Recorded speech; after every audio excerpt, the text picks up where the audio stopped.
Welcome back to Birds of a Feather Talk Together. This week, John, Shannon, Amanda, and I have an awesome guest. Jack Turner, aka Jack Wildlife, joins us to talk about ospreys.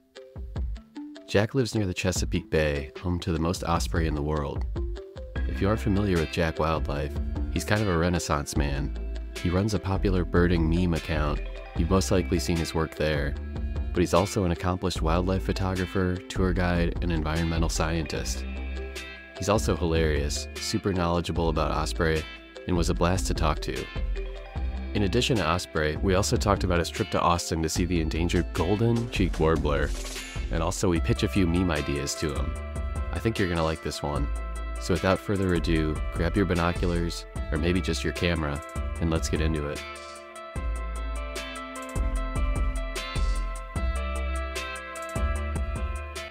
Well, welcome back to Birds of a Feather Talk Together. This is RJ, and I'm with John, Shannon, and Amanda. And we have a guest, Jack Turner, aka Jack Wildlife, joining us today. So Jack has a social media account that makes a ton of awesome memes, but is also a great photographer, wildlife guide. So Jack, thanks a lot for joining us. I'm curious, like, you're kind of a renaissance man and all this. What is your background, and how did you get to where you are now? Yeah, thank you. First of all, thanks for having me. It's awesome to be on here. I've followed you guys for a while. I started making the memes because I had a spark of inspiration and posted one meme about dress like the birds. It was an outfit that I had created. I was looking for the most expensive, gaudy, opulent fashion you could possibly find to match the bird's look. And I made one of those, and it had got a ton of attention, and it motivated me because, you know, we all get those dopamine hits when we have a successful social media post. So it motivated me to continue making memes, and it's become a bit of a creative outlet for me. Definitely making memes and coupling that with my wildlife photography, and then at times peppering people with some ways that they can be good friends of the birds. And my background is in environmental science, so it all of this is kind of intertwined between, you know, my career and the work that I do and wildlife photography, and then making the memes and having this like humor outlet. What was that first bird then? The first bird I think was an eastern bluebird. I made a series of the dress like the birds. It's called Steal Their Look. But I think it was an eastern bluebird, and so I looked up some, you know, super expensive cashmere cardigan, and I had some sort of hat and some sort of shoes, and and they're all real items. I mean, I look up these. I usually type in expensive designer blank, and find something, and it's incredible what you could spend on an outfit if you wanted to. Not so that you I never would, bought any of this stuff? I did not buy any of the Chanel or the Versace And clearly nobody sent it to you either. And no. You know, someone did tell me you should be messaging these companies and saying, hey, is this good advertising? I said, I don't know if Versace has a birding department. But we could check maybe. Well, you're smarter than I am, because Facebook advertising is very good at times, social media advertising. So I bought one cashmere sweater at the beginning of the pandemic. It was kind of my comfort blanket. If I had to sit at home, my clothes need to speak to me. In that case, they needed to hug me. And from then on, I get millions of ads for cashmere sweaters. And it turns out I'm not very good at rejecting. I'm thinking they're sending you the wrong message. If they said dress like a bluebird, you might actually hit buy. Yeah, that would not be good. That I really, so now I'm like addicted to finding the best, cheapest cashmere most of the time. After buying a couple of really expensive ones, I thought, well, this habit is going to put us in the poorhouse if I'm not careful. So. But now I have to wear cashmere is it. Yeah. You don't typically think of cashmere and affordable in the kind of the same thought. There's something about just the word cashmere that just sounds high end. And yeah. So Jack, I think Yeah, go ahead, sorry. Yeah, no, I was gonna say all your memes that you do too. So that's all your own photography, right? So those are all birds that you've actually photographed. Yes, Oh, wow. yes. Through everything I try to do, I really try to use my own material. There's times when I've used other people's photos. I try to, anytime I use someone else's work, credit them. Or in your case, with the inspiration for the meme for the purple martin that you all had given me, I think I credited you in that post for the inspiration. So. Yeah. Cool. Yeah. But yes, trying to do as much original work as possible. And I come from an artistic family, but I don't have the same gene with drawing and painting and these kind of things. So through photography and through creating memes is kind of my way of materializing that creative gene. That's awesome. So when you're out birding, are you typically with a camera in hand? I've seen that you've had like photography shows before as well. Is photography kind of the way that you're taking in birds? I think absolutely. Yeah, actually, just yesterday I was asking for binocular recommendations because I really go out with just my camera. I have a pair of binoculars, but they're more of a toy than they are an actual tool. And I realized, wow, I've been birding now for 6 years, I think, maybe 7 years, and I've never owned an actual pair of like real binoculars. Oh, wow. Oh, wow. That's no good. Because Well, we can help you spend your money. You think cashmere sweaters are expensive. You ought to see Oh, yeah. binoculars. Yeah, any recommendations you have, I'd be happy to take on binoculars. I need to get some, so. But yeah, usually I'm rolling around with my 600 millimeter telephoto lens, and that is my binoculars. Wow. Cool. And the new camera that I've got has all this image stabilization, so it actually, when you look through the viewfinder and you're trying to line up your bird, it stabilizes your view, which is amazing because at 600 millimeters, you're really zoomed in. It's very bouncy if you don't have stable. So my old camera was like all over the place, and this new one is, I don't know how it does it. Nikon's image stabilization technology is just incredible. Oh, cool. But I think a pair of real binoculars is definitely on the horizon. In the cards, yeah. Yeah. The Sounds good news is they awesome. last longer Jeez. than cashmere sweaters do. How do You you have to know? take care of That's true. Good question. You won't even wear a real sweater. You have no clue. Cashmere lasts a long time if you're good to it. And you better hope so, too.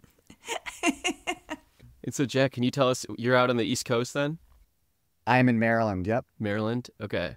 Right on the Chesapeake Bay. I could, if I had better Wi-Fi, I could probably leave my house and walk down and be at the Chesapeake Bay and stay connected. We're very close to the water. Did you grow up there? Yeah, I've been here my whole life. Yep. Good area for ospreys. It is an incredible area for ospreys. And actually I was, I've learned about osprey since I was young and had a little more focus on them since I've been doing wildlife photography. But I did look up a few osprey facts just to kind of double check my math here and make sure everything made sense. And the Chesapeake Bay, where I live, is home to the largest population of osprey in the world. Whoa. Oh, wow. Which is very neat. So I knew we had a lot of osprey, but we've got between 10 and 12,000 nesting pairs. Oh my gosh. Wow. Here in the Chesapeake Bay. And the bay is big. It spans, I think, 6 states. It's 62 or 64,000 square mile watershed. I mean, it's a large area. But yeah, that's a superlative for us, is the largest population of breeding osprey in the world. That's incredible.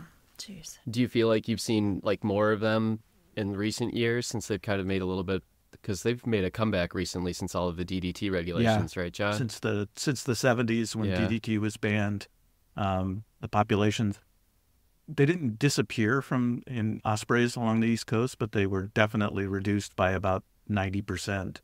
And so the recovery's been dramatic. Yeah, it's a great success story, right? There are so many ecological horror stories in human history. We're very good at not doing good things for the environment, but the osprey and eagle comeback after banning and restricting the use of DDT is just incredible. Because, the DDT went in the environment, it bioaccumulated, it biomagnified, so it basically, these apex predators like the osprey and the eagle that are at the top of the food chain, DDT would accumulate in their prey and their prey items, and the prey of their prey And so when they would catch this fish that was filled with DDT, they would accumulate that DDT and it would get into their blood and into their bodies. And then when they laid their eggs, it's not that they died because of DDT. It's that the eggshells that they laid were thin and very brittle and fragile. So when the osprey or the eagles would go to incubate their eggs, they would crack, and they couldn't raise babies. I didn't look Yeah. this up, but do you know if it hadn't bioaccumulated and gotten in their eggs, and that was the cause of population declines, do you know what that does inside of a multicellular animal's body in the longer term? I mean, does it have other health I consequences? actually think they don't know to a large extent. That's one of the interesting things. I mean, maybe it's a good thing that the eggs were the kind of the first harbingers of being too polluted with that stuff, because, if it took a really long time to cause declines, it might have taken a lot longer or not at all to recover. I don't know. Maybe that's one way to spin the horror of human behavior. Yeah, it's a good point. And we're finding that these PFAS, these forever chemicals, which there are hundreds, if not thousands of different, variants of, we're now just starting to pay attention to these PFAS chemicals in our environment and how, not only how they affect the human body, but how they affect the ecology of our environment. And there could be, it could potentially be something like DDT. Just, back on the osprey topic. So the osprey really did rebound after stopping the use of DDT. But currently, this is an article from Audubon from May of this year. Researchers sound the alarm over the Chesapeake Bay's ospreys. And then the subtitle says, in the world's largest population of these fish-eating raptors, reproductive rates have fallen below DDT era lows. Whoa. Scientists say overfishing by one company is to blame. Oh, no. I mean, Oh. this is the great thing about ospreys from the perspective of monitoring things is they're one of the more studied birds of prey in the world. And so that's amazing that they can have data that suggests things like that, because then you can actually do stuff about it for sure. They might be the most studied thing after house wrens of all the birds that I've actually looked at. I cannot believe how many studies there are published. What we know about osprey behavior and biology is profound. It's huge. It helps that they're pretty conspicuous. You can't really miss an osprey. They're very loud.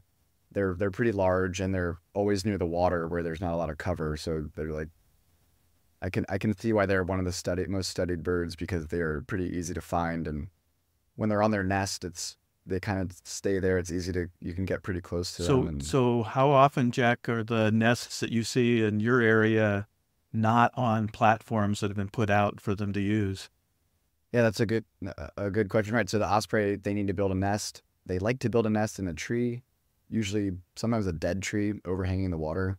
And I think as part of humans removing trees and developing the shoreline and, just basically taking away nesting habitat for osprey, our consolation for them has been to install the nest platforms. So you put a piling out, and I think a lot of people would be familiar with that. You put a piling out and you put this small platform on the top, and they, come and bring their sticks and build their nest.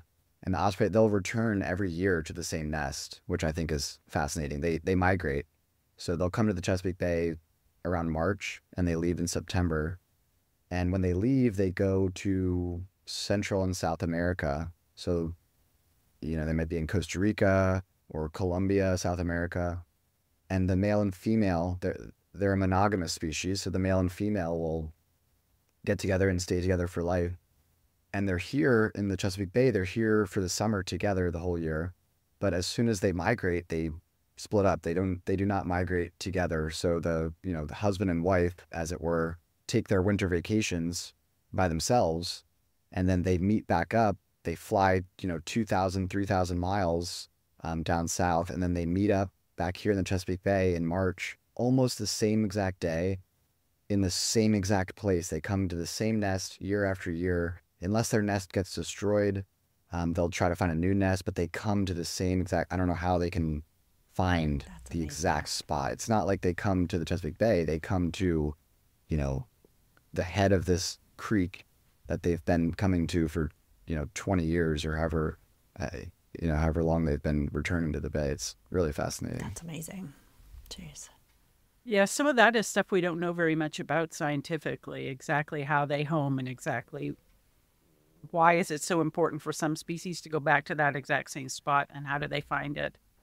And why do they do that? I mean, how do they do that? I don't think we know very much about that. I think we're getting the tools to begin to look at it. And with a bird like Osprey, what's so amazing about them is it's got to be various spatial scales that they're keeping track of. So, Jack's talking about the area around the Chesapeake and finding those areas. Then they're also actually navigating north and south to Central and South America. And so it's got to be a really complex set of tools that they're using to actually do that. And I think that's what we're going to find with a lot of these raptors that migrate long distances like that, is that they have really good spatial memory at local scales, and then some other tools with respect to being able to navigate long distance migration. What happens if you knock down if the tree they're on or the piling they're on gets knocked down? I mean, what happens then? So unfortunately, in my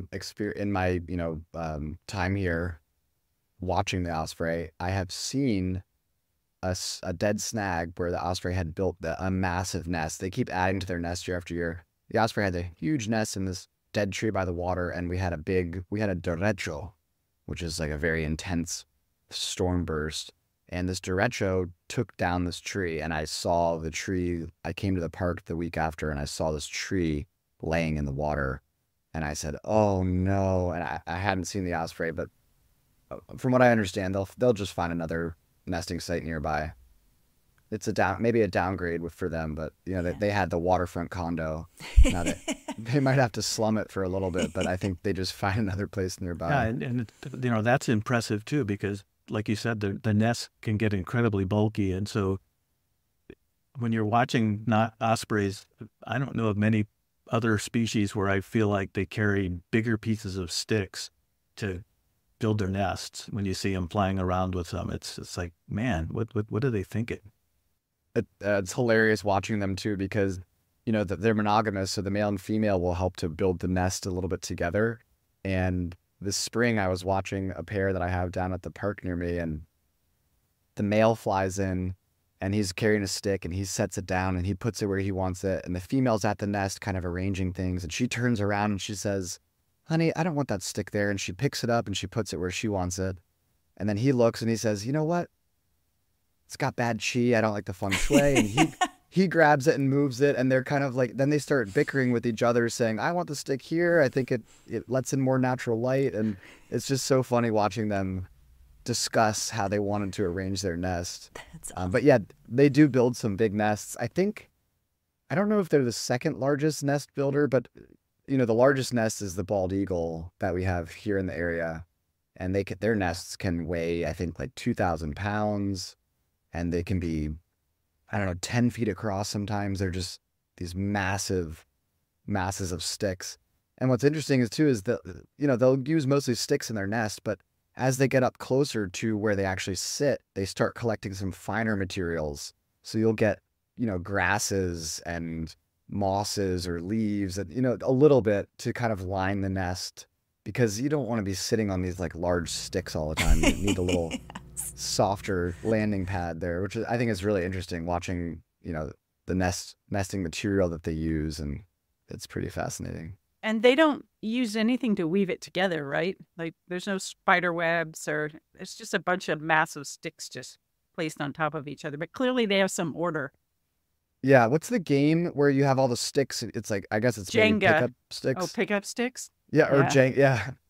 Where you just got this mess of these little sticks. Everything just kind of ends up locking together and holding together. If the nest is destroyed, how do the male and female find each other again? I mean, my guess is it's literally just what Jack was saying. They've got fairly long lifespans, and so there's pretty high survivorship. And so when they come back, whoever comes back first may actually just wait around and see if their mate comes back. And then the minute they come back, they'll start finding that other spot. Oh, that's sweet. I like that. That's nice. Oh, Yeah, Amanda. The one Osprey is going to be there saying, "Where's our nest? I'm getting on the phone with my home insurance. I got to call, like, oh, what a mess. What a mess. The house fell in the water. I mean, this is terrible." More like that's what she's doing. Or, yeah. Well, I've heard people joke before when I tell them that the male and female ospreys split up for the winter. They say, "Oh, well, that's the key to a long and happy relationship, is that they spend the winter separately and they, so they go have fun by themselves on the beach somewhere in Costa Rica or Panama." That's hilarious. I was reading the Birds of North America account, and osprey are fairly long-lived. So they did some math and put out that if you migrated back and forth to South America from North America throughout their 15-year roughly lifespan, that you would go over 200,000 kilometers. Wow. Wow. That's incredible. We need a conversion to freedom units. Oh, no. It's like, Yeah. it's like 100. Shannon's It's like 100. I'm Canadian. I'd have to do that math because I can't. This is a U.S. issue. Everybody else in the world knows what I just said. Yeah, Jack. I'm with Jack. I need freedom Yeah. units. I think the bottom line is they can fly over 100, well over 100,000 miles. Wow.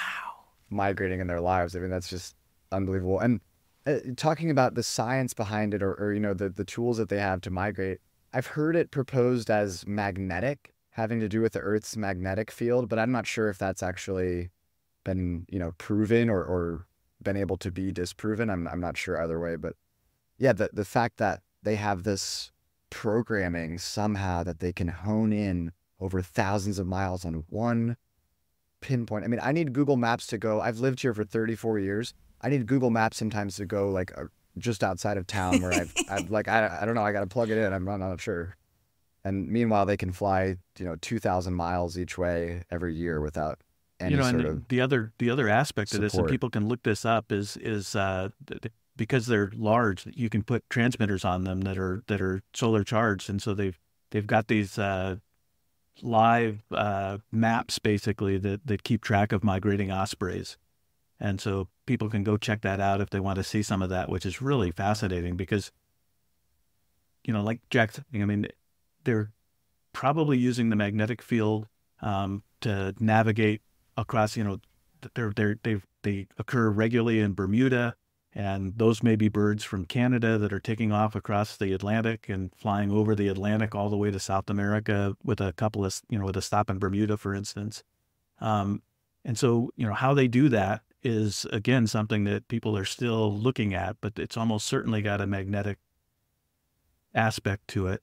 And then, they must have pretty good memory with respect to doing it once. They're able to do it the second time. But, with the transmitters, you can begin to see that there's definitely local exploration that goes along, with what they're doing on a regular basis. So it's interesting that down in Amazonia, you get these birds that winter along the rivers in Amazonia, and if they're in the summer, the Amazonian summer, there are still birds that are down there. So some of the young birds actually go down to South America and then don't migrate back for a year or two before they're ready to. So there's definitely some neat complexity in terms of what they're doing. And the neat thing is they're amenable to the tools that we have to monitor that.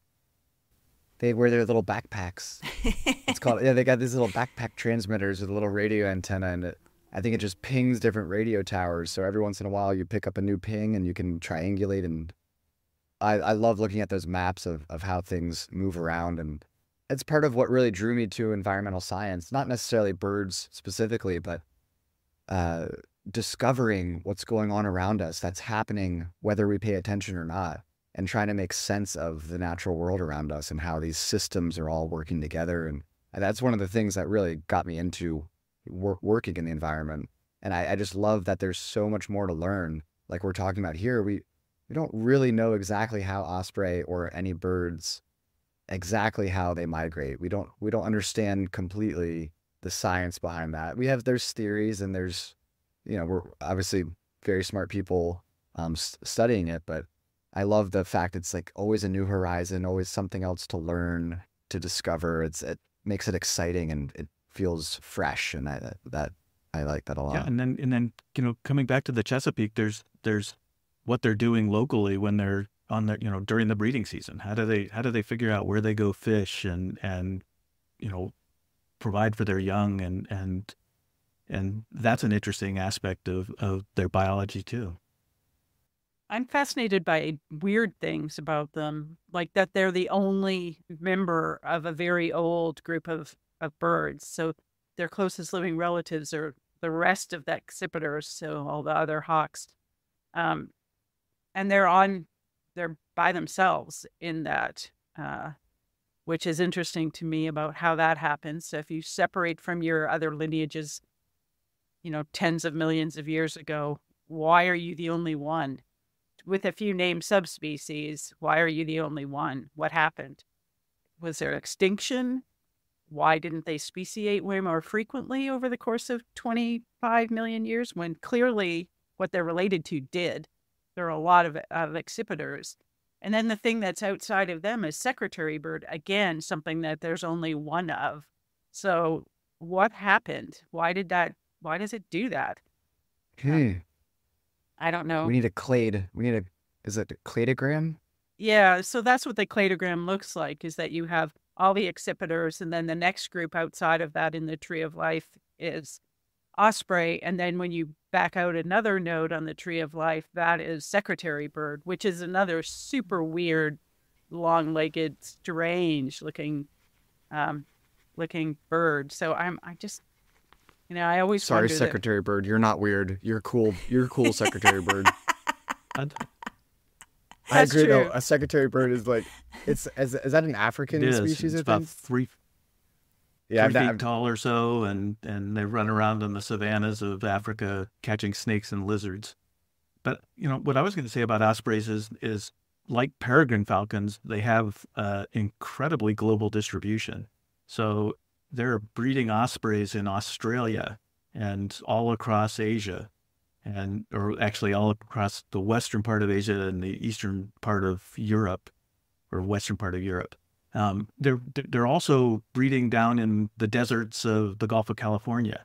And so I think, Shannon mentions this on a fairly regular basis, is that one of the things that's interesting is when you get a bird like this that seems to be really adaptable. And in this case, they're specializing on fish, but they're extremely plastic in terms of where they fish. So they'll fish in salt water, they'll fish in fresh water, and that may be one of the biggest secrets to their success.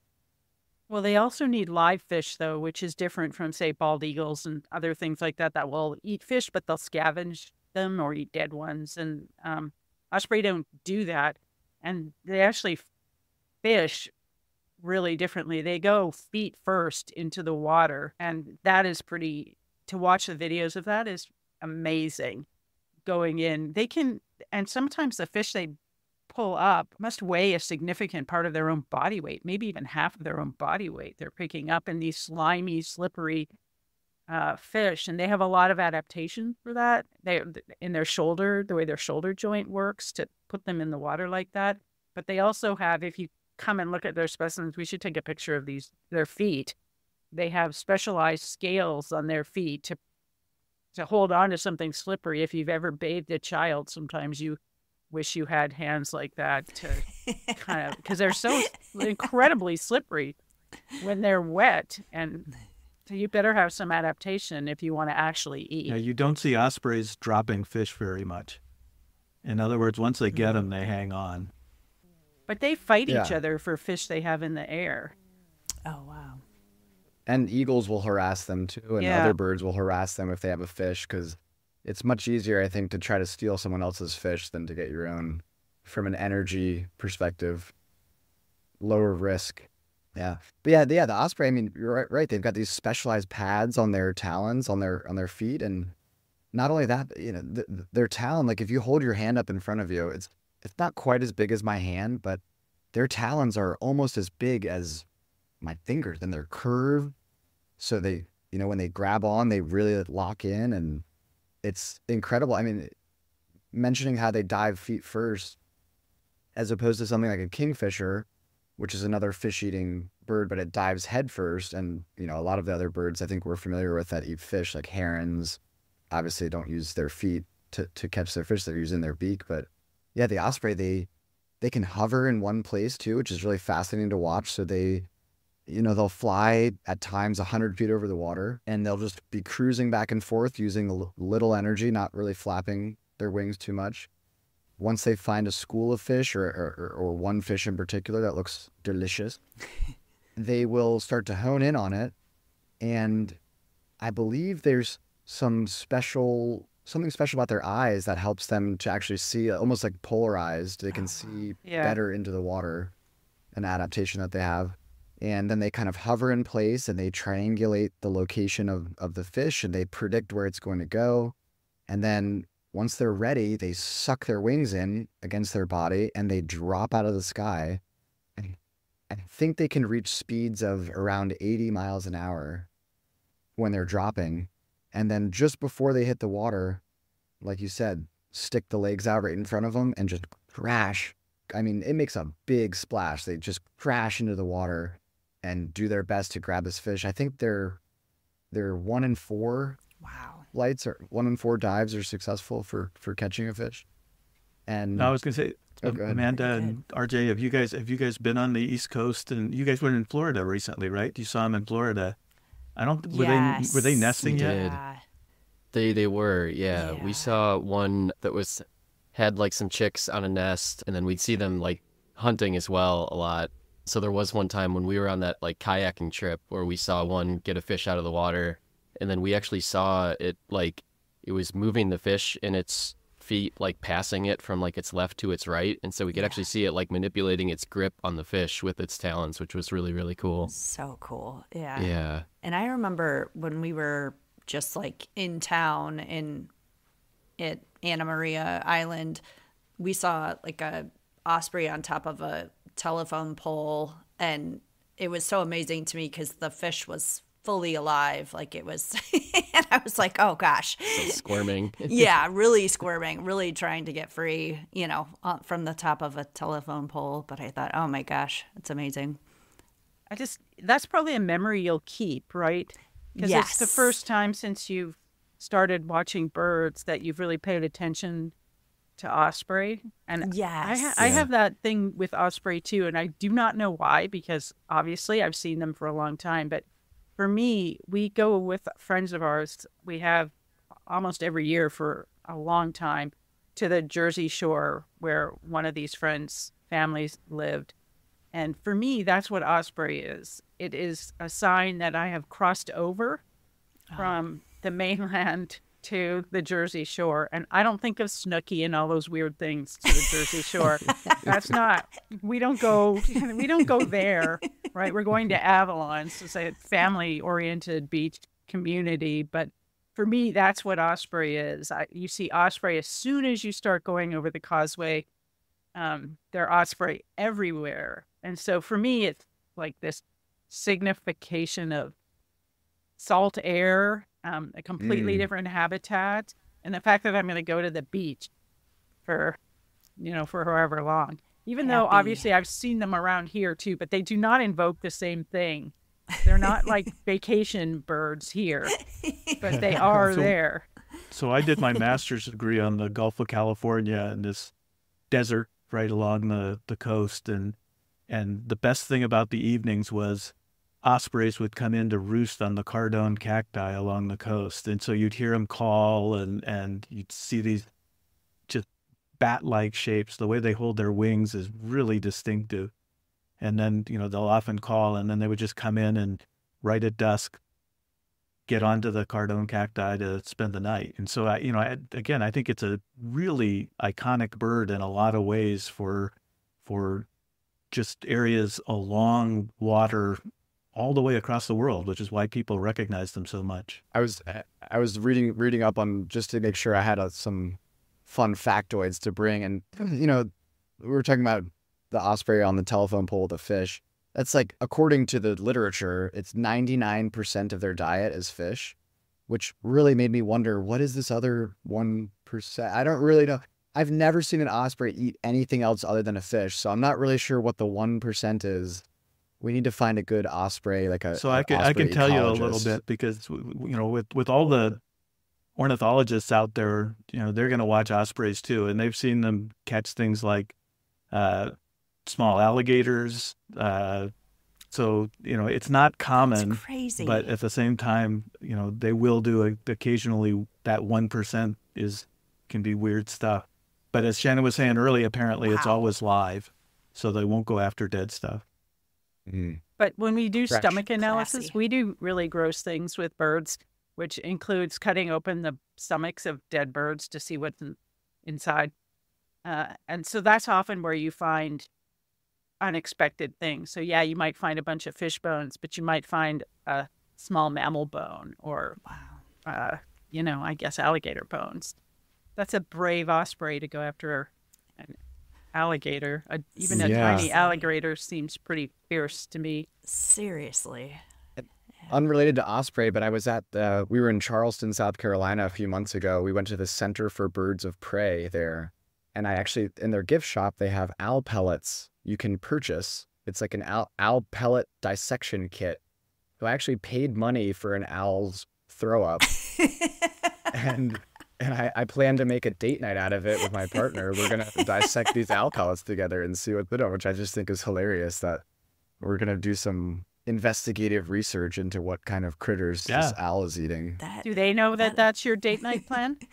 They do not. They That's an awesome date. Surprise. She has no idea, but we will at some point. And actually, now I should make sure that we do that before this episode would air, because I'm sure she'll listen to it. That's It's how a she's going to surprise. find out. Yeah. Well, if you find your bags packed on the doorstep, then you Romance should is not dead. or maybe it might be for you.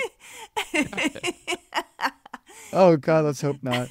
Wow. I mean, we do all kinds of weird things like that too, but my family kind of always is shaking their heads at the things that we do or that we talk about. I think, birding is becoming more trendy, but I think we're still a bit on the fringe for, general society. It's interesting how many people I'll run into at the park down the street from my house where I go all the time, and people who are having a walk in the park, but they have never thought about the birds that are there, or really just the nature that's there in general. They're just enjoying the park because they're walking through it. It doesn't really occur that there's all these things going around. And so I've made it my personal mission when I'm at the park to engage with as many strangers as I can and show them the birds that are around them if they want. And usually I get a good response. Usually people are, wow, there's a red-bellied woodpecker up there? And I'm like, yeah, it nests. It's nesting here, and you can see it nesting hole and watch. You can follow. It's going over. It's getting some bugs. It's bringing them back to its nest. It's like, and then a lot of times I get people who are really interested, and then they're downloading Merlin, and they follow me on social media, and they want to come on a kayak tour, and so it's really interesting. There's a big audience out there that is not connected with birds, but just needs a little gentle push. Yeah. Jack, I totally know what you mean, because RJ and I we regularly bird at the Chicago Botanic Garden, and it seems like often the only people who don't have like earbuds in are the people who are birding, and it's fun to engage with them, and it's like, oh, these are our people. And it's always fun to hear what they're looking for, what they've seen. What are people doing at the Botanic Gardens with earbuds in? Oh, I don't tell me understand about it. that. They're listening to the Birds of a Feather podcast. Yes, that's right, yeah. John. I'm That's sure. right, John. I'm sure that's it, John. Nice. Yeah, I try not to profile at the park too much, but you see somebody with like the harness with the binoculars and like a notepad, and I'm like, oh yeah. Oh, we're friends. We just don't know it yet. You're my new buddy. We just haven't met yet. That's awesome. That's Yeah, great. but I think the pandemic caused a spike of people not just interested in nature, because if you're interested in nature, but you don't know anything, when you're stuck with nature being your primary source of, breathing, basically, they got interested. You can't not get interested in birds if you spend enough time outside. I mean, they're everywhere. So, and I do think it starts in your backyard.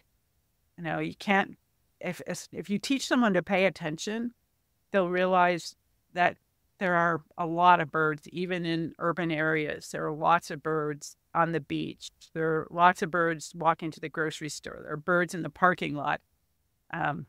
And you just have to get a tiny cue, and people start looking at the world completely differently. You won't be able to see this on the podcast, but the background behind you has, I've probably seen 100 birds Yes. since we Yeah, started Shannon. recording. Seriously. There's so many birds. Even right now, I can just see on your video, there's birds flying behind you in your yard. So yeah. I know. It distracts people when we're having Zoom calls, when we've been trapped at home. People are like, what's that? What's that? I'm like, I'm looking forward. You're looking behind me. I get that, but I'm looking forward. But no, I fell in love with house sparrows, which is the weirdest thing in the history of the universe. If you'd have told me I would find a lot of affection for an introduced bird, I would have said you were crazy. But now they're a constant reminder of that I'm alive, right? Oh, I hear house sparrows. I hear them all day, every day. And now I'm obsessed with the fact that there's a lot of plumage variation in house sparrows that I never would have given them credit for, including some things I think might be not iridescent, but some kind of structural colors in some of the reds. There's incredible amounts of variation. We also have this, now I'm completely fascinated by it. We have this new feeder that takes video and pictures called a Bird Buddy. And it has artificial intelligence in it, which sometimes is not so good. But what I realized at this time of year is the artificial intelligence really has a lot of problems because there are so many baby house sparrows, and it's not sure what some of these baby house sparrows are. So there's 10 or 15 different things it sometimes thinks. Things I wish were actually in our yard. That are being identified by the artificial intelligence. And I think as I correct it, I'm probably confusing the heck out of the artificial intelligence. But just because You're there's so much training the machine. variation. Yes. Yeah, but Yes. so someone else is going to have all those birds, and it's going to think that they're all house sparrows, but they're not. So I just want to circle back to something Jack was saying earlier, which I think is really important.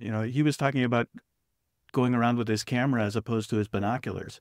And, what I think it's really worth emphasizing is there are so many entry points because of the technology we have. So as you guys were saying this, I was reminded by a curator of botany at the Field Museum who came up to me one time and said, John, I keep this Osprey nest cam up all the time on my computer. And I was thinking to myself, I can't think of anything more boring than just a camera on a bird nest, and in part because that's what I do for a living, right? But it's an entry point, and you don't have to put film in cameras anymore. You can get a digital image. If you want it identified, you can get it up on these platforms like eBird and iNaturalist, and so it's an amazing way to get people involved in lots of different ways. Did you start Absolutely. your photography with birds, or what were the first things you took pictures of? Without going on too much of a tangent, I used to ride and still do ride BMX, like freestyle bikes doing tricks. And I got into photography by documenting my buddies doing tricks on their bikes. And I always had an interest in the environment. I was always out in the woods catching frogs and turtles and just mucking about. And I think really I got into wildlife photography because I happened to have my camera with me one day, and I took a picture of a blue heron and put it on Facebook, because at the time I don't think I even had an Instagram. This was 7 or 8 years ago, and I got all this good feedback. And again, going back to posting this meme, the first meme that I had posted on social media and getting all this positive feedback. I posted a picture of this blue heron, and I look back and it's not a great photo, but I guess it was better than your average iPhone capture, and all this positive feedback that I got, I think really motivated me to continue taking photos of wildlife.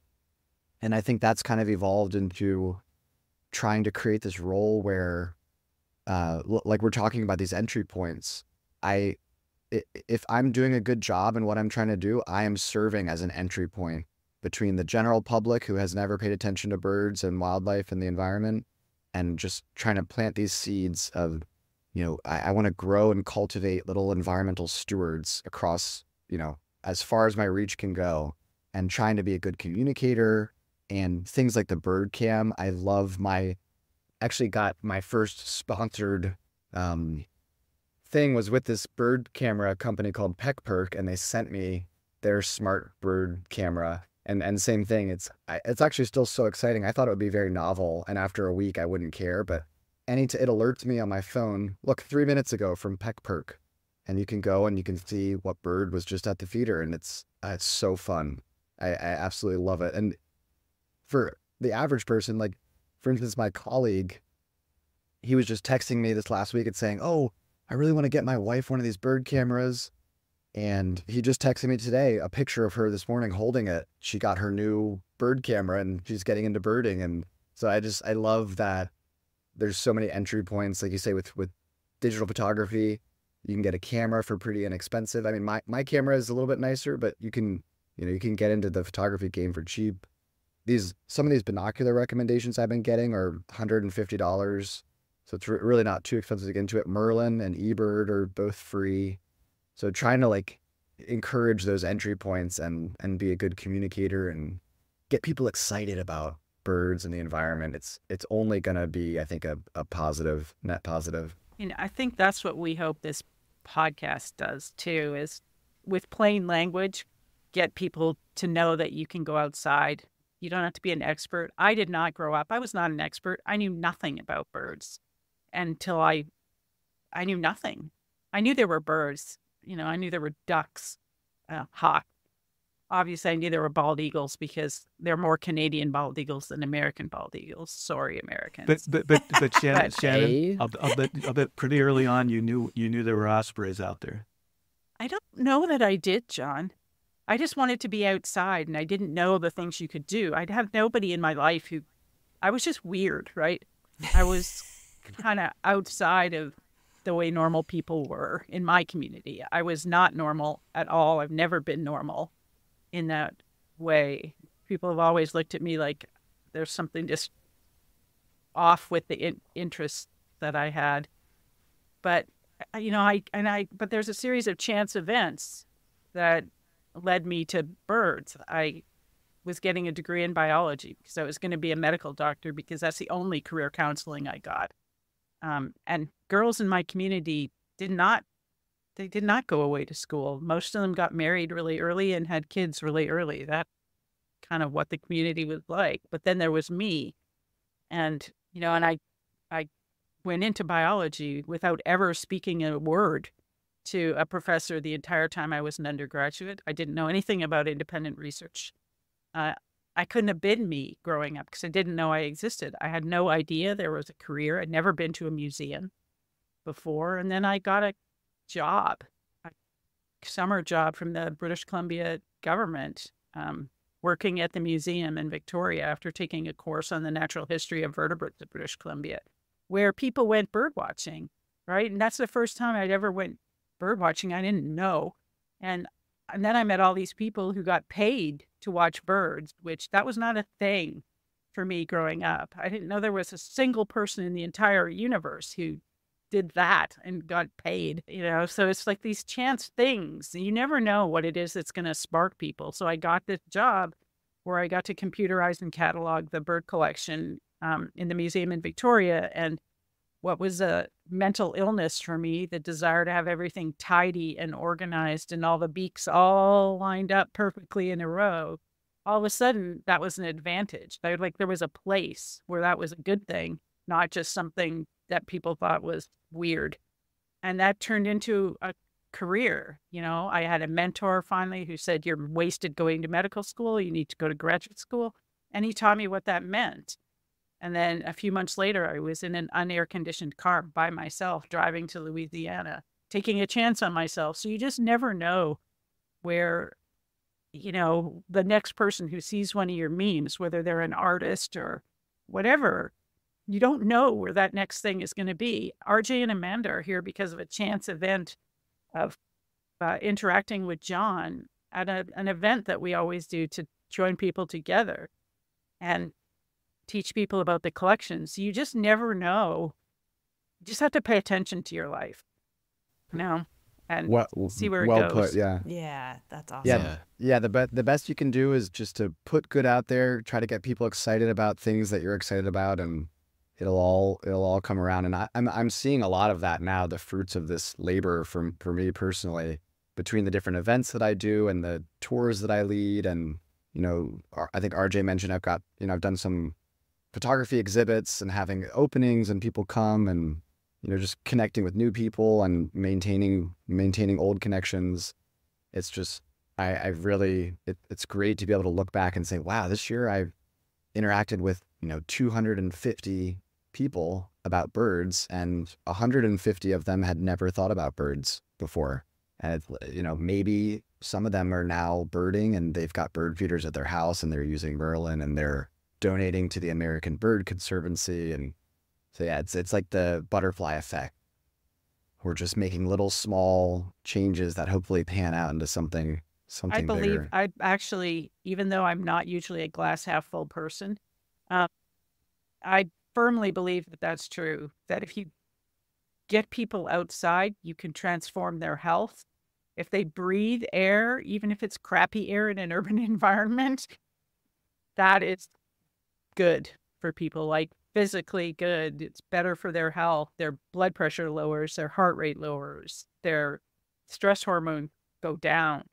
All of those things happen to you when you're outside, even if all you're doing is what I do sometimes, which is just sit outside for several hours a day, just with the sun, on you, just realizing. That sounds luxurious. Yeah, it does, doesn't it? I don't have several hours a day to sit anywhere, much less be able to sit outside. That sounds so nice. Well, we get paid to listen to birds. Yeah, that's incredible. Awesome. That's awesome. Incredible. Even though that looks not so work-like at times. Yeah.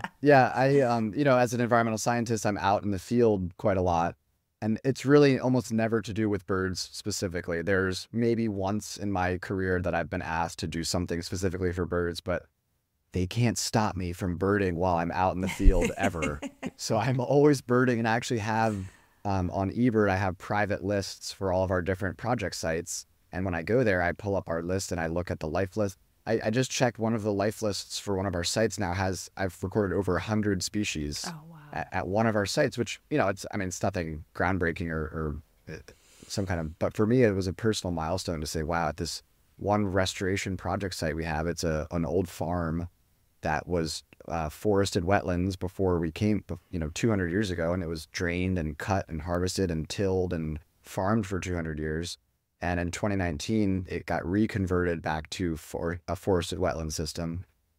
And these projects always take a few years to kind of settle in, but this project now is in its 6th year of post-restoration. And, there's just huge black willows and all these kind of native wetland plants that we have here in the Chesapeake Bay region. And it's filled with birds and snakes and frogs and turtles and fox. And it's just an incredible microcosm, and I love going there. And so, yeah, it's just really neat to be able to look back and say, look at all the progress that we've been able to make, even just something as silly and insignificant as recording species. Right, eBird. But the fact that you can record things in eBird, one creates, adds to this gigantic citizen science database that's being created. But at the same time, the flip side of it, which the eBird developers have absolutely done a tremendous job of, is it's something that draws people in because you can see these aspects of accumulation of species at a site or something like that, and all of that is I think directly or indirectly really good for getting people more and more engaged. Well, it makes you part of a community, right? So it's not just one person monitoring. You get to share that story with the world, and that's science. That's, scientists don't hoard information, or they shouldn't. It's just that sometimes they're not very good at communicating about it.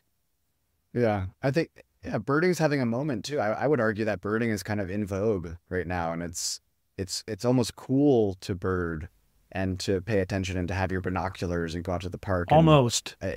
There's something about it. We are not Almost. We're on the cusp, baby. We're pushing. We need We one are more not meme to cool. put us over the edge. Yeah. Do not will delude say yourself. I will say I'm a very active member in my local birding club here where I live, and not only am I an active member, I am the youngest member by I'm not sure how many years, but a lot of years. I'm definitely. You're probably also the only BMX rider. Yes, exactly. Well, you'd be surprised. No, I'm just kidding. They're a pretty extreme bunch. No, the club is great, and I love having the club. I think we mentioned community and having that community, and they've just been incredible. One of the issues I have is that their field trips, because most of the members are retired, the field trips are during the week, during the day, almost all the time. And they send out a schedule each month, and I look and I'm like, okay, Wednesday at 10 a.m. Like, yeah, I have to actually be working. I don't know who can make that unless you're retired, I guess. But the club has been great, and it's a great resource. Everybody has been so welcoming and friendly to me, coming in as this kind of not knowing a ton. And I think the photography brought me to birding as opposed to being a birder that then, also takes photos. It's very much, I'm thinking about things from a photographic perspective. And now I'm trying to kind of, these ideas of photography and birding, trying to like cohabitate in my head and try to think about the ecology of things. And I don't know, back on the osprey subject, do we know the difference between a male and female osprey?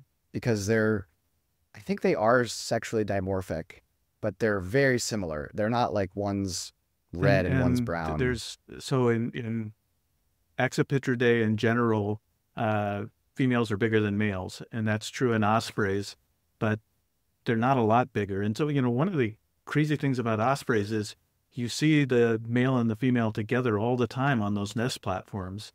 And my guess is if you're actually looking at them closely on a regular basis, you'd be able to pick out which one's the female and male just based on size. But I think in general, the plumage characteristics are really minor in osprey in general.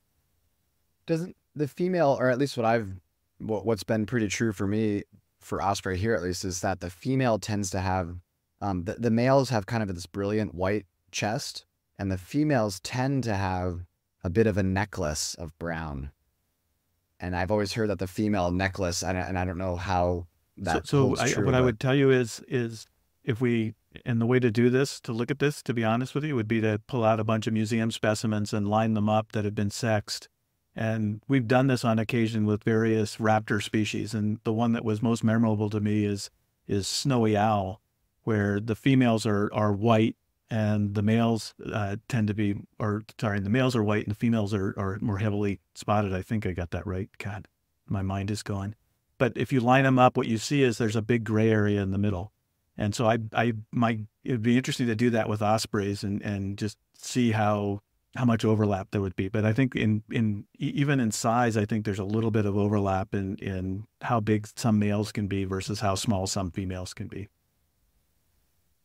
There's a lot of plumage. When things have worldwide distributions, this is one of the things that fascinates me about osprey, is that they tend to develop slightly different plumages across that geography. And whether that's being a darker bird when you are in a humid or more wet environment, or a lighter bird when you're in an arid environment, that happens. And you can see that happening repeatedly across the world in different places with different habitat types. People study all these Gloger's rules and Bergman's rules, these rules that tell you whether you're big or small, whether you're darker or lighter across geography. And when birds have such a wide distribution, you can really see those things played out. And osprey really do that. They look really different in different parts of the world, which I just find that I love that. Yeah, that's self-organizing kind of, meet your environment and kind of become part of your environment. The individual is representative of its geography in that sense that you can attribute darker, lighter to a different area or a different habitat ecotype. I mean, the other thing I found fascinating, which I don't know why I never thought of when I was looking up facts for this, is that the eastern and western birds do not overlap in their wintering grounds. So they never meet each other. But the Midwestern birds can go with either way. Is that? It's like hip hop.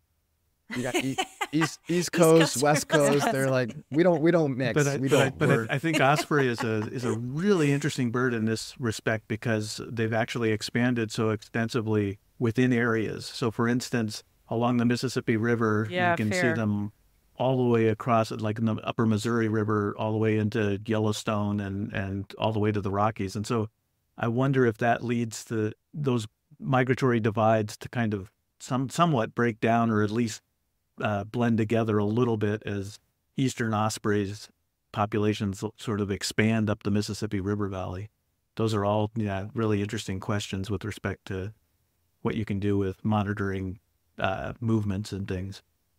Yeah, I think as humans, we love when things are black and white, right? But the reality is that it's so much more nuanced, and maybe there's some overlap here as you get to the middle of the country, and as you get out to the margins and the coastal on the east and west, there's less mixing, and nothing's ever 100%. There's always kind of space for exceptions and like a mingling and mixing. I always say that's what as ornithologists, that's what keeps us employed, is that things are going to change over time. So I always have to look this up. We have 356 osprey in our collection, and this is the fascinating part to me. It's from 26 different countries. So we really have osprey from throughout the world in our collections, which is great. So if you wanted to answer that question, Jack, about what happens to females to males, you got to come to a place that has enough of them that you can lay them all out and do statistical kinds of analyses on them to know do you if have a big table there. We could fit 350 we ospreys. do actually. We do. All right, I'm booking a ticket. I'm coming up.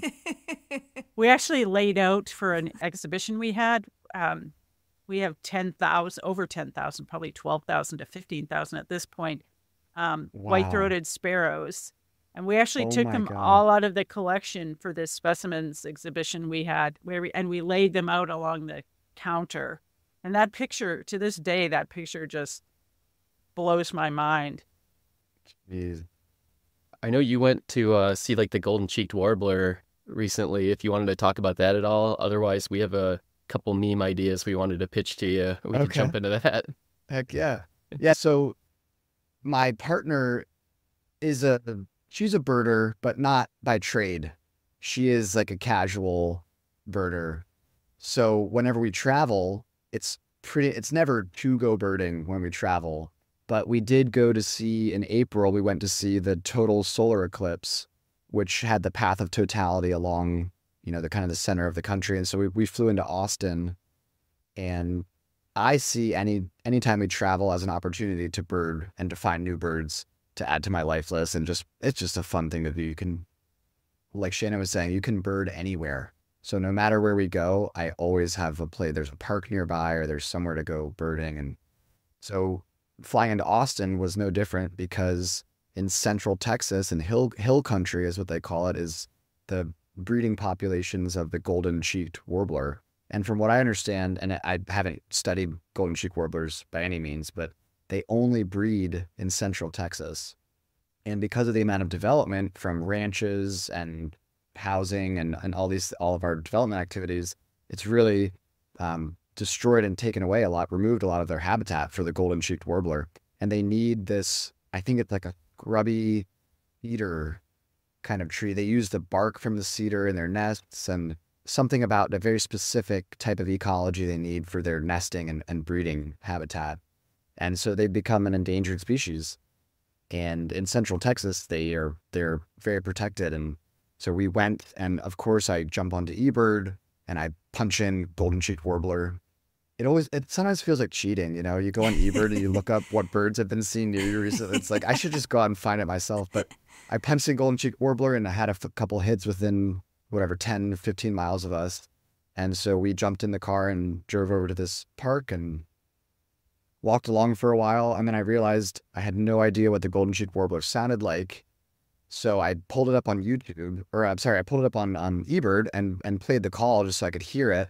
And as soon as I stopped playing the call, we heard it, 30 feet away from us up in a tree. It called back, and we looked at each other, my partner and I looked at each other, and the amount of energy and excitement shared between us in that moment was, we could have powered a small community for a year with the amount of electricity that we just had between us. It was amazing, and we heard it, and I don't like to do this really. I tried to be an observer of wildlife as opposed to interacting, especially for wildlife photography. There are a lot of great, what I would call ethical bird photographers out there, but I think there are also people, and I'm not calling anybody out by name, but people who will use other methods to get birds to come in close and to feed them and bait them and all these different kinds of things. I really tried to minimize my interaction with wildlife. It's about observing and documenting and then going back home and letting the wildlife be wild. That being said, this was the golden-cheeked warbler, and I was way too excited to not play it. I played its call back again, and it came down out of this tree and sat on a branch. Less than 10 feet from us. I've got goosebumps just thinking about this moment. So I've got my camera. It's super hot. It was like 90 degrees. It's super humid and just wet. And fiance is standing there. She's excited. She's taking pictures on her phone. I've got my camera. We amassed. It was like the disciples of golden-cheeked warblers. Everybody on the trail was stopping because the amount of excitement we had was infectious. And everybody's like, "What are you looking at?" And I'm like, "Well, my friend, that right there, you see that bird?" They're like, "Yeah, well, that's a cool bird." I said, "You're damn right that's a cool bird." That is the golden-cheeked warbler, my friend, and you are now an official birder. Get the Merlin app and plant some natives in your yard, and I'll see you later. And so it was just great. We had this group. There's like 15 people standing around us on this trail, and they wanted to see the photos I took, and they wanted to know why the bird was special. So that was a very cool, a very notable sighting for us out in Texas. That was really cool. So cool. That's awesome. Evangelism. Yes. Yeah. Bird evangelist. That is definitely, really, that's what it's all about, right? You're trying to get other people excited, and yeah, I love that feeling. That's great. So cool. So cool. Well, I think before we wrap it up then, Jack, just because we've got you here on, we wanted to pitch a few different meme ideas to you, see if any of these ideas stick and could turn into anything. And if not, at least we had some fun trying. Remember, we're boring nerds, okay? Yes. Wait, Shannon, there's no bad birder talk. Yeah. We're gonna nix the bad birder talk. We're cool, okay? We have to say that we're cool. If we don't say we're cool, we're never gonna make it. Nobody else will say we're cool. That is certainly true. You are correct. We have to carry our own flag. That's right. So earlier we had sent it was the Purple Martin with like the Martin TV show, and you had turned that into a meme. So along those lines, I had the Hanging with Mr. Cooper's hawk. So there was that show, Hanging with Mr. Cooper, where Mark Curry was the basketball coach. So we could do Hanging with Mr. Cooper's hawk. I'm writing these down, by the way. These are being recorded. Okay. And then another one was Cedric the Entertainer.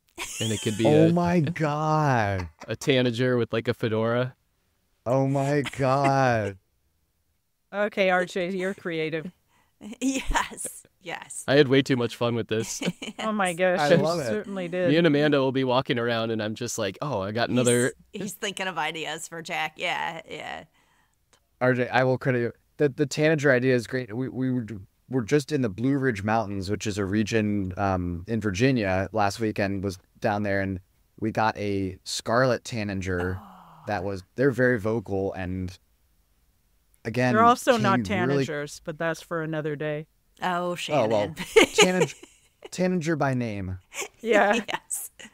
And it was just incredible to see this bird close up, and it came down and was kind of checking things out, and it flew over to some green ash, which is a tree that is in decline here because of an invasive bug called the emerald ash borer. But it was perched in these dead ash trees, which was great because there's no leaves in the way. So we got really clear views of this scarlet tanager. But that was another good birding moment. I love these awesome moments. It sounds like everybody has a moment they can remember with birding, whether it's seeing the osprey in Florida or the first bird walk that you went on, Shannon. And I love having those stories to look back on. I did have one more osprey story too. Oh, let's hear it. Which just happened. This was 4 days ago, maybe.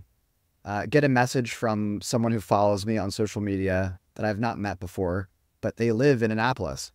And I'm like, oh, that's so cool. I said, I really appreciate that you follow me. They live right, they live in Maryland, not far from me. And they said, can you tell me what bird this is? I just got this video. I'm going to send you this video. I said, sure, send it away. And they send the video and I pull it up. It's a little grainy, but they're on the water on a boat and they pan the camera over and there's something swimming in the water.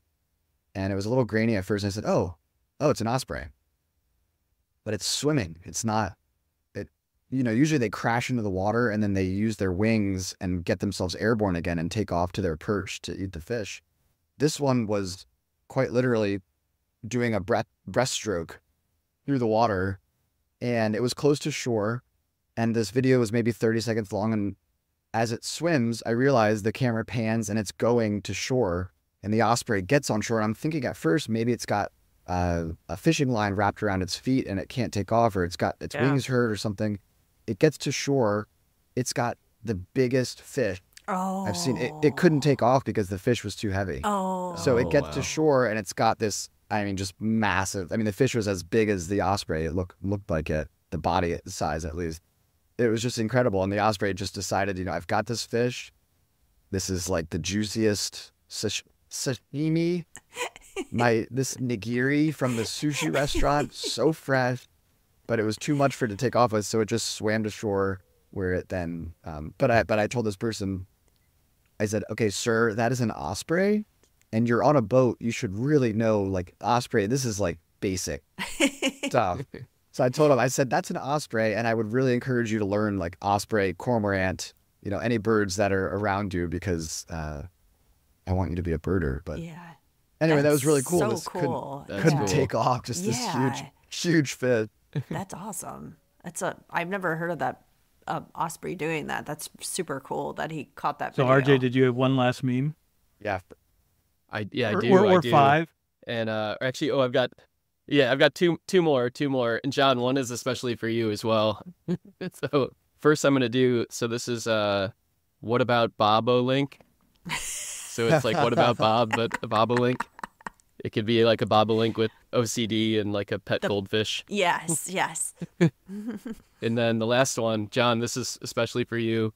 It's Yogi Bear and Willard Sooty Boo Boo. Excellent. Completely approved.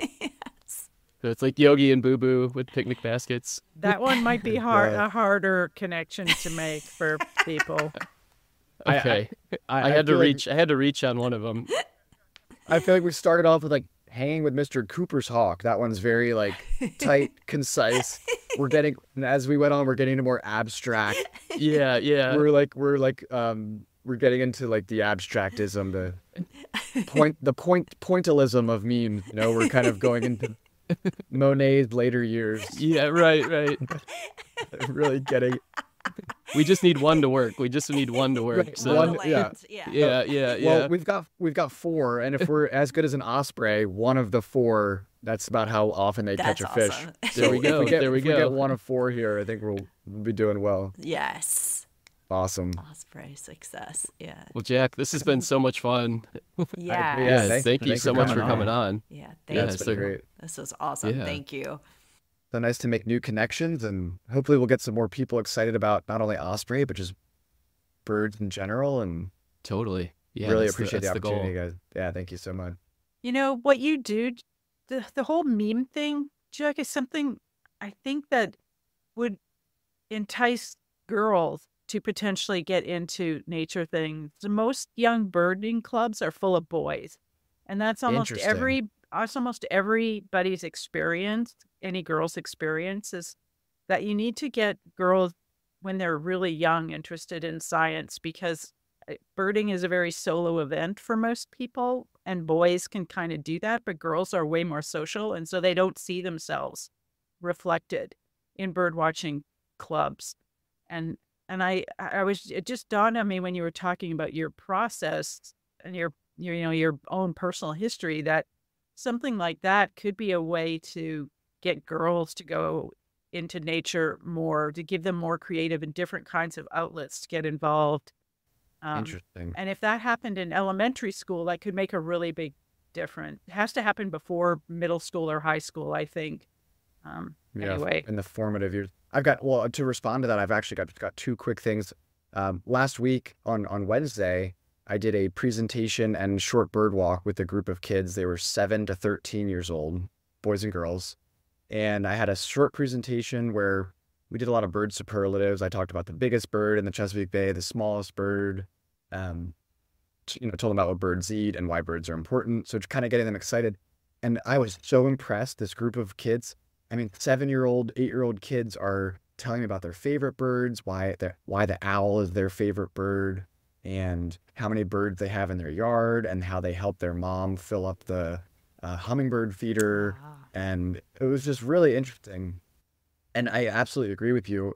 Looking for ways to connect with, I don't know, underserved groups but the people who aren't either naturally drawn to birding or don't have the same sort of opportunities to connect with birds. I think bringing those opportunities to people is really, really important. It's certainly part of what I'm trying to do. And my second point there is I've made friends. A friend of mine who's my age, I'm 34. A friend of mine, her sister is 12 years old, and her sister is very interested in the environment and nature, and by default, kind of birds. She asked if we could go on a bird walk, if I could take her and her 12-year-old sister on a bird walk. I said, absolutely. I said, let's meet at the park. We'll go for a nice walk. Her sister shows up with her iPhone with this lens kind of like clipped onto it, like a zoom lens.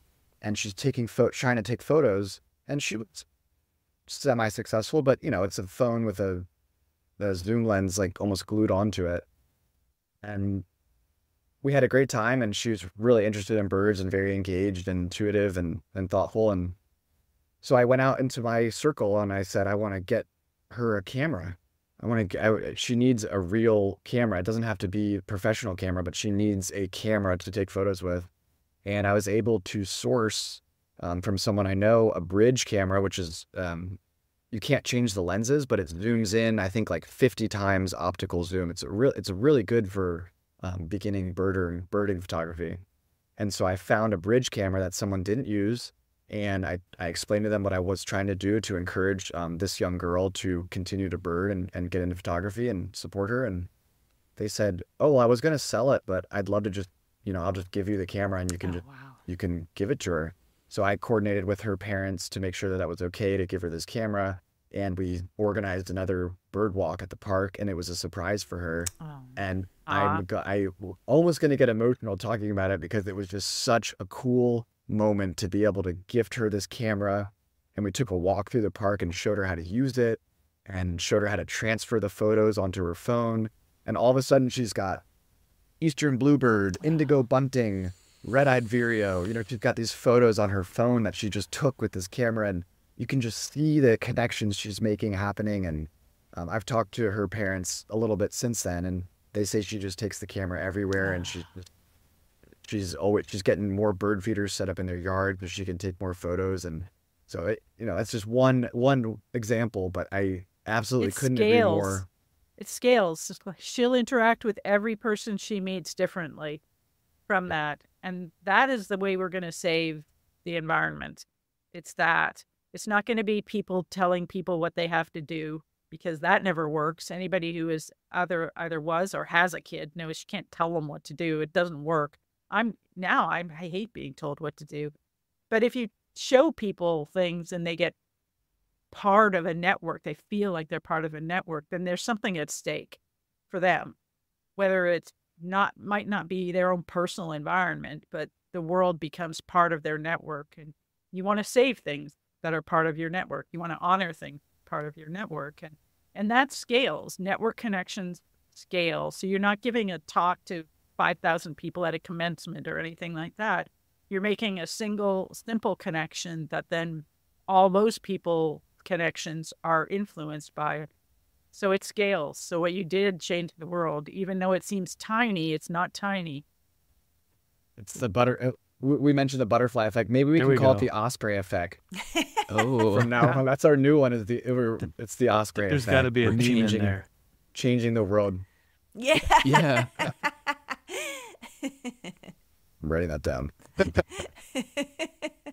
Well, that's my glass half full perspective. Yeah, I love it. Yeah, this has been so fun. I feel like we could really talk for a long time about not only Osprey, but anything bird. And we're getting into this kind of existentialism of how you make the world a better place, which I absolutely love. And that's really one of the driving forces behind everything that I'm trying to do with Jack Wildlife. That's awesome. Well, yeah, we'll definitely have to have you back on and we can discuss another bird and even get deeper into just spreading the word about everything, because I feel like we definitely got to a good place here.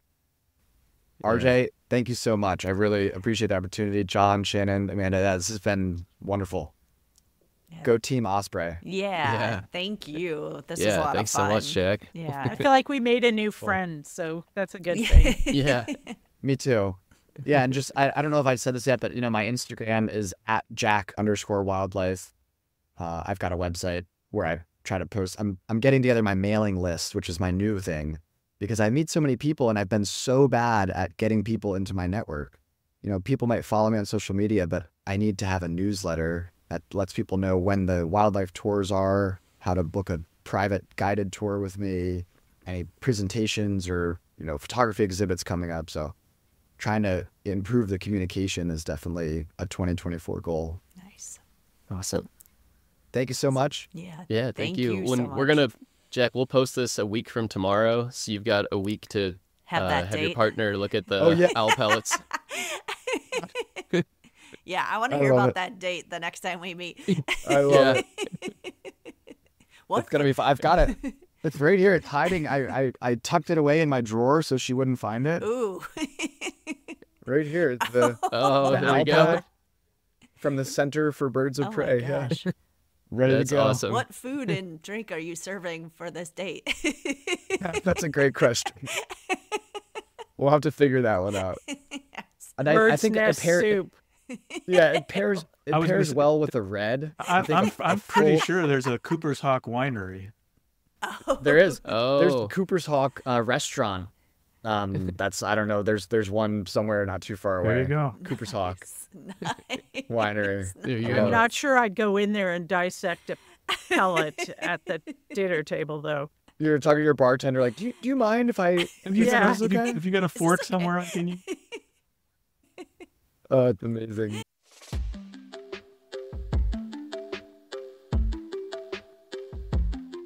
Thanks everyone for joining us. We appreciate the support. Please make sure to hit the subscribe button in your podcast app so you always get our newest episodes when they're released. Also, thanks everyone for leaving us a rating and review on the podcast app. We really appreciate it. If you have a question for us, please reach out to podcast.birdsofafeather@gmail.com. See you all next week when we discuss the giant hummingbird. Love you all, each and every one of you. Thanks for listening.